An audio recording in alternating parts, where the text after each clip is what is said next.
আসসালামু আলাইকুম। কানিজ কুকিং হাউসে ওয়েলকাম জানিয়ে শুরু করছি আজ আমার নতুন রেসিপি। আজ আমি ফুলকপি দিয়ে একটা রেসিপি তৈরি করে আপনাদের দেখাবো। আমার এই রেসিপিটা যদি আপনাদের ভালো লেগে থাকে তাহলে আমার চ্যানেলটিকে সাবস্ক্রাইব করবেন। আর অলরেডি যারা সাবস্ক্রাইব করেছেন সবাইকে অসংখ্য ধন্যবাদ। লাইক, কমেন্ট, শেয়ার করতে ভুলবেন না। এই রেসিপি সাদা ভাত, রুটি, পরোটা দিয়ে খেতে কিন্তু খুবই ভালো লাগে। আর বাসায় যদি ফুলকপি থেকে থাকে তাহলে চটজলদি বানিয়ে নিন এই রেসিপি। চলেন রেসিপিটা দেখে নিন।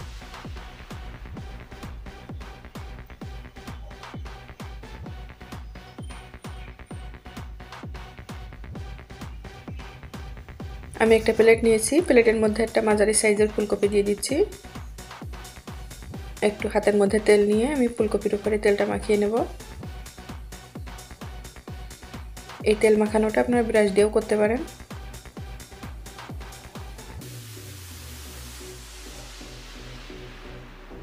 আমি এখানে সরিষার তেল মাখিয়ে দিচ্ছি। এখন আমি গ্যাসের চুলাতে চলে যাচ্ছি। এখন ফুলকপিটা আমি এভাবে করে বসিয়ে দিয়ে চুলাটা অন করে দিয়েছি। আমি ফুলকপিটা একটু পুড়িয়ে নেব। ফুলকপিটা পোড়ালে কিন্তু স্মোকি একটা ফ্লেভার আসবে, এতে খেতে খুব সুস্বাদু লাগবে, ভালো লাগবে। আমি একটু উল্টিয়ে দিচ্ছি। একটু উল্টিয়ে পাল্টিয়ে ঘুরিয়ে আমি ফুলকপিটা হালকা পুড়িয়ে নেব। দেখেন আমি উল্টিয়ে দিয়েছি। এভাবে করে উল্টিয়ে পাল্টিয়ে দিতে হবে।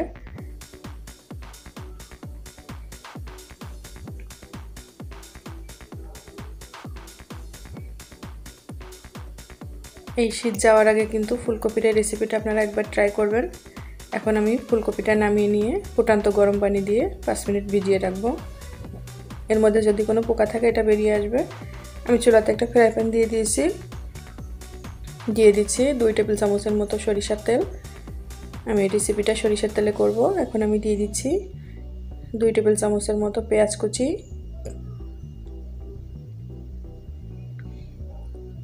পেঁয়াজটা দিয়ে আমি একটু ভেজে নেব, পুরা ভাজবো না, হালকা একটু লাল করব। তেলের উপরে একটু পেঁয়াজটা নেড়ে চেড়ে নিয়ে আমি এখন দিয়ে দিচ্ছি একটা রসুন আমি কুচি করে রেখেছিলাম, পুরাটাই আমি দিয়ে দিচ্ছি। রসুনটা দিয়ে আর একটু ভালো করে নেড়ে নেব।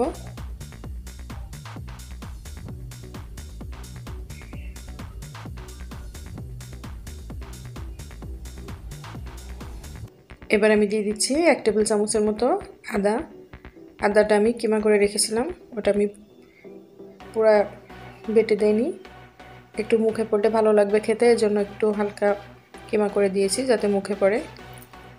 আপনারা যদি বেটে পেস্ট করে দিতে চান তাও দিতে পারেন। এর মধ্যে আমি দিয়ে দিচ্ছি লবণ, পরিমাণ মতো লবণ দিচ্ছি। দিয়ে দিচ্ছি 1 চামচ শুকনো মরিচ গুঁড়া, 1/2 চামচ ধনিয়া গুঁড়া, 1/2 চামচ হলুদের গুঁড়া। আমি সবগুলো উপকরণ দিয়ে একটু ভালো করে নেড়ে চেড়ে নিচ্ছি।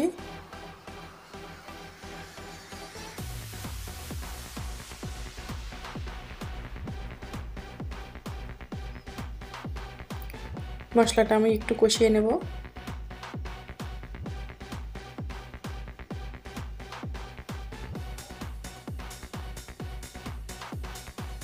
এর মধ্যে আমি অ্যাড করছি টক দই আর টমেটো আমি ফেটিয়ে রেখেছিলাম। টমেটোটা আমি ব্লেন্ডারে একটু ব্লেন্ড করে নিয়েছি, তার মধ্যে টক দই দিয়ে আমি একসাথে একটু ফেটিয়ে রেখেছি, সেটা আমি দিয়ে দিয়েছি। আপনারা চাইলে টমেটো কুচি করেও কেটে দিতে পারেন।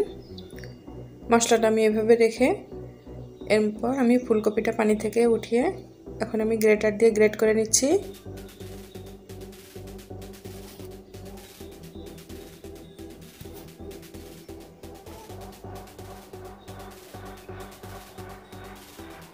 এভাবে করে আমি সবটুকু গ্রেট করে নেব। দেখেন সবটুকু ফুলকপি গ্রেট করা হয়ে গিয়েছে। এটা আমি মশলার মধ্যে দিয়ে দিচ্ছি। মশলার মধ্যে দিয়ে আমি ভালো করে নাড়াচাড়া করে নেব। এটা মশলার সাথে আমি ভালো করে মিশিয়ে নিচ্ছি। ফ্রেন্ডস, আমার এই রেসিপিটা যদি আপনাদের ভালো লেগে থাকে তাহলে আমার চ্যানেলটিকে সাবস্ক্রাইব করবেন। আর অলরেডি যারা সাবস্ক্রাইব করেছেন সবাইকে অসংখ্য ধন্যবাদ। লাইক, কমেন্ট, শেয়ার করতে ভুলবেন না।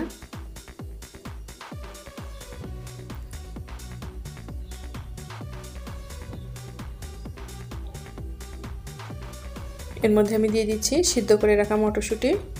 মটরশুঁটিটা দিয়ে আমি আরেকটু ভালো করে নেড়ে চেড়ে নেব।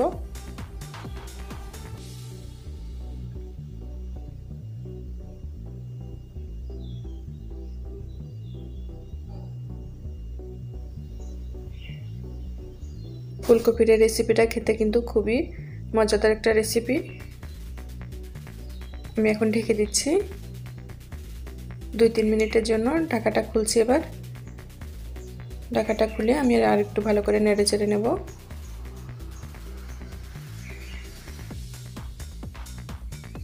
এটাতে আমি কিন্তু বাড়তি পানি অ্যাড করিনি। আমি এবার দিয়ে দিচ্ছি মেথি গুঁড়া। আমি হালকা পরিমাণ মেথি গুঁড়া দিয়েছি শুধু একটা ফ্লেভারের জন্য। এরপর আমি দিয়ে দেব কুচি করে রাখা ধনিয়া পাতা। ধনিয়া পাতাটা আপনারা আপনাদের পছন্দ অনুযায়ী অ্যাড করে নেবেন। আমার তৈরি হয়ে গিয়েছে ফুলকপির মজাদার ভর্তা। এই শীত যাওয়ার আগে অবশ্যই আপনারা ট্রাই করবেন রেসিপিটা। দেখেন ফ্রেন্ডস, তৈরি হয়ে গিয়েছে দুর্দান্ত স্বাদের মজাদার ফুলকপির ভর্তা রেসিপি। আমার এই রেসিপি যদি আপনাদের ভালো লেগে থাকে তাহলে অবশ্যই আমার চ্যানেলটিকে সাবস্ক্রাইব করবেন। আর অলরেডি যারা সাবস্ক্রাইব করেছেন সবাইকে অসংখ্য ধন্যবাদ। লাইক কমেন্ট শেয়ার করতে ভুলবেন না।